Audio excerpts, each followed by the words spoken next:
dumako, pumunta tayo mga boss, chief amo sir dito sa Bangayan na Amy Marcos na nga.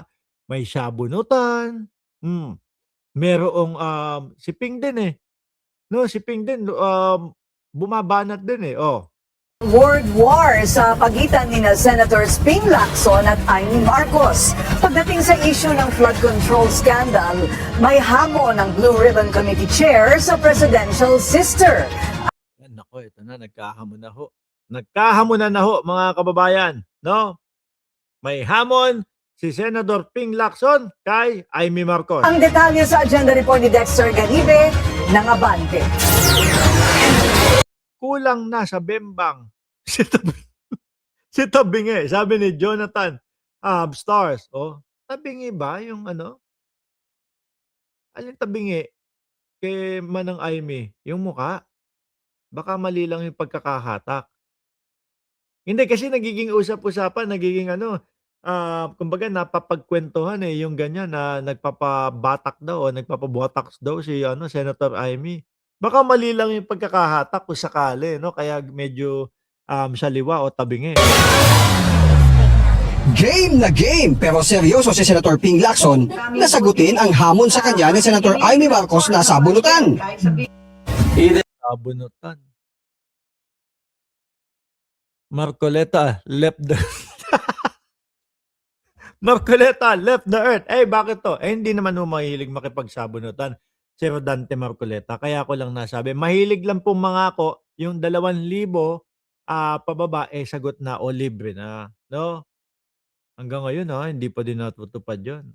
Senator Ping, pasok! Senator Amy thought na piluka yung buhok ko or she was insinuating na bakla ako. Oo nga, kasi sabunutan, pag sabunutan na lang. So, pang-aasar. 'Di ba? Na, sige, amunin mong sabunutan yan, matatanggal yung piluka niyan, matatanggal yung wig niyan. Gano'n.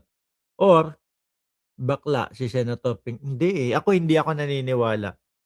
At kahit ho kailan, mga boss chief amo sir, hindi ko po ipinanlait o hindi ko po pinagmukhang kapansanan yung pagiging bakla, yung pagiging tomboy o yung maging parte ng LGBTQ. Sa halip po, mataas po ang respeto natin sa mga ganyan, mga bossing, no?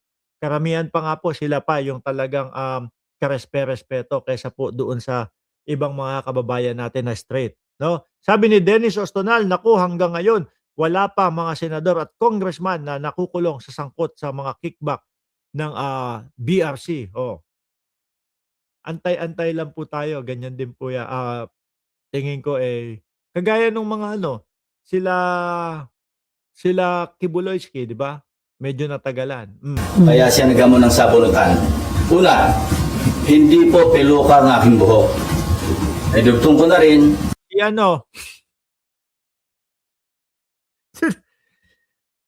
Ngayon ako, ayoko magbanggit, pero ako tingin ko alam ko kung sino yung mga sasagot niya. Sino sa Senado? Sige, tanungan tayo. Sino sa tingin ninyo ang peluka ang buhok? Si Win Gatchalian, mukhang malabo naman. Kitang-kita tunay yung buhok. Si Senator Amy Marcos, makapal yung buhok ni Senator Amy Marcos. Tingin ko totoo yun, eh. No, kasi po ang dating unang ginang ho, mga kababayan, makapal pa din po ang buhok. Yung iba hindi naniniwala na si Imelda ang nanay. Sabi ni Paulo Saison, torjakin mo nga, Senator Ping, nang malaman niya, bigyan mo na, hindi ko nababasahin yun, bastos yan, no? Hindi ko alam yung mga ganyang word. Si Marcoleta, peluka ang buhok. Senator Marcoleta, sila yung may sabi. Si Elena Garcia, si Ederlina, Bilon, sila may sabi. Si Jonathan Star, sino pa? Si Tor Moleno, sila may sabi niya. Hindi ako, binasa ko lang, ha? Si Chris Angel din, sabi din. Sabi din ni Joel Q ng Ceresa Force. Batak na batak siguro ang dapat na termino kay Amy Sayad. Kasi sa mga mata mo, makikita na luwang-luwa ang kanyang mata. Na walang peke sa mukha ko. Hindi rin pustisong Sandali. Botox? Ang pagpapa-botox ba, eh, maikokonsidera na peke? Tingin ko hindi, eh, banat kumbaga banat lang naman yun, eh. 'Di ba, yung peke yung may mga magpapapalit ng mga ilong, yung mga magpapapalit ng, itsura nung mukha, yun ang peke, 'no? Ang ngipin ko, my teeth are all mine. Bakit? Nasama yung ngipin. Anyway, Ulitin ko, walang peke sa anumang bahagi ng aking muka. feeling ko yun banat ni ano, Senador Ping Lacson yun, kema ng Amy Marcos na walang peke sa aking muka, 'no? Tingin ko banat niya yun na botox or something like that. Oh, dahil sa edad ni Amy Marcos, kung makita niyo naman ho mga kababayan, eh, mukhang halata na nagpapabanat, eh, 'no? Hindi rin pinalagpas ng dating PNP chief ang mga pahaging ni Senador Amy na badiw si Ping. Lalong hindi ako bakla. Tsaka bakit gano'n sila bumanat? Ano, ang banat ni Ping, eh, kung di ako nagkakamali, about sa pork barrel. Yung mga, iniimbento ni Amy Marcos na yung, pork barrel daw ay nilagyan ng mga ganito maliliit para, paghahanda daw po sa impeachment ni Vice Presidente. Kumbaga yun yung inatake ni Ping Lacson, eh, 'no? At tsaka yung kay Amy Marcos. Pero ang rest back na, sabunutan na, kung bakla man or whatsoever, dumidiretso na sila agad doon sa mga ano, ad hominem na atake ho. At yung iniisip ni Senator Amy, na bakla ako, wala siyang maaaring makita na macho dito sa mundo. Pangalawa,